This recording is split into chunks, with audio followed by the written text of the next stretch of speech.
Shivering and shaking after birth is an incredibly normal experience for a lot of women, and if you had shaking and shivering after birth, let me know in the comments below what helped you and how long it lasted. So one of the reasons that shaking and shivering happens after birth is because you have a huge crash of hormones, particularly as that placenta is about to be birthed and delivered.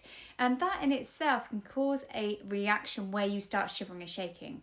You've also got the adrenaline response as well. So adrenaline is suddenly surged through your body and it's like, oh my God, we have just birthed our baby. What the hell has just happened here? Another reason you get shivery and shaky after birth is because you lose up to 500 mils of blood. And what that does is that in itself creates a little bit of a shock to your body and to your system. You absolutely have been increasing your volume of fluid over the last 9 months, but that sudden loss of blood after birth can make you feel really shivery and shaky as that shock kind of sets in.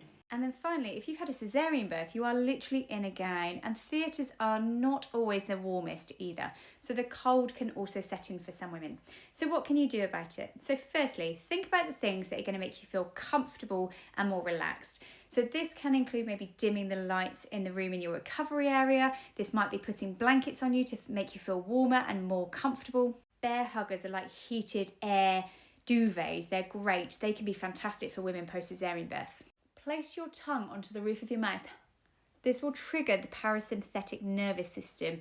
That in itself will calm the adrenaline, calm the stress, calm the worries and the anxieties. And that in itself, just by placing your tongue onto the roof of your mouth, that will help reduce the adrenaline response, which will then help with the shivering and shaking.